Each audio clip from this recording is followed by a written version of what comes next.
இது எங்கேயோ நார்த் இந்தியாவில் இந்தியன்ஸ் நமாஸ் பண்றாங்க. ஆனா ரோட்ல பண்ணதுக்காக போலீஸ் அவங்கள எட்டி உதைச்சு நீங்க இதெல்லாம் பண்ணக்கூடாதுன்னு சொல்றாங்க. அது எதுக்கு பண்ணிருப்பாங்க? இந்த RSS ஓட விசுவாசிகள் கொஞ்சம் மனம் குளிரட்டோன்னு பண்ணிருப்பாங்க. சரி, நம்ம அதை விட்டுருவோம். இப்போ RSS ஓட கவர்மெண்ட் தான் நடந்துகிட்டு இருக்கு. BJP one of the actors. அதுல இந்தியா வந்து ஒரு படம் அப்படின்னு எடுத்துக்கிட்டோம்னா இந்த படத்தோட வில்லன்ஸ் யாருன்னா RSS தான். தப்பு பண்றாங்க அப்படின்னா அவங்களுக்கும் ஒரு லாஜிக் இருக்கும். ஏன்னா ஒரு 50 வருஷமா அவங்க இந்தியா கூடிய ஏத்தல, அதுக்கு அவங்களுக்கு ஒரு லாஜிக் வச்சிருந்தாங்க. இந்தியன் கான்ஸ்டிடியூஷனே அவங்க ஏத்துக்காம இருந்தாங்க, ஏன்னா அதுல மனுஸ்மிருதியோட எலிமெண்ட்ஸ் இல்ல. எல்லாத்துக்கும் ஒரு லாஜிக் இருக்கும். அதே மாதிரி நமாஸ் ரோட்ல பண்ணதுக்கு எட்டி வச்சதுக்கு அவங்களோட லாஜிக் என்னன்னா, நீங்க எல்லாம் வந்து அரேபியாலேன்னு வந்தவங்க, நீங்க இந்த ஊர்ல இவ்வளவு சுதந்திரம் உங்களுக்கு கிடையாது, வேணா உங்க வீட்டுல போய் வச்சீங்கன்னு சொன்னாங்க. அடுத்தது இப்ப ரீசெண்டா கிறிஸ்துமஸ் எல்லாம் போய் அடிச்சு உடைச்சாங்க. நீங்களும் வந்து இந்தியன்ஸ் கிடையாது, அமெரிக்கா, இஸ்ரேல், ஐரோப்பா, லண்டன் இங்க என்ன வந்தீங்க, ரோட்ல கொண்டாடக்கூடாது.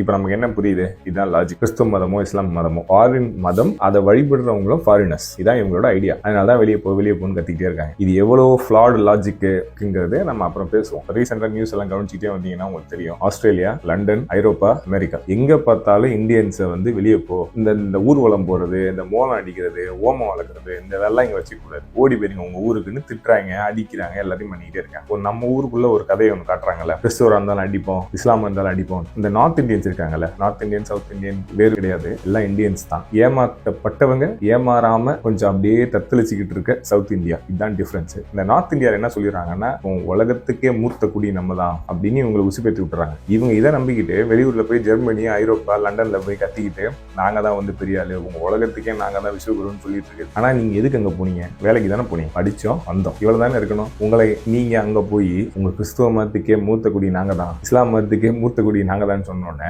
அடின்னு அடிச்சு அனுப்புறாங்க. இப்போ இஸ்ரேல்ல போயிட்டு இந்த மாதிரி தான் ஒரு கூட்டம் ஒண்ணு, அங்க வந்து ஜைனிஸ்ட்னு ஒரு டீம் இருக்கு. இது யாருன்னா RSS ஓட OG. அதுதான் அவங்க என்ன பண்றாங்க, அதே மாதிரி அடிச்சு உதச்சு அனுப்பிச்சு விட்டாங்க. இது எதுக்கு? இந்த கேவலம் நமக்கு தேவையா? போனோமா, படிச்சோமா, இல்ல வேலை பார்த்தோமா, வந்தோமா, இப்படிதான் ஆக்சுவலா இந்தியன்ஸ் இருந்தாங்க. உலகத்துல இருக்கிற எல்லாருக்கும் இந்தியன்ஸை ஓரளவுக்கு மரியாதையோட தான் பார்த்தாங்க. நம்ம உலகத்திலே பயங்கரமான வெயிட் ஏற்றி விட்டு அங்க போய் அடிமைட்டு வராங்க.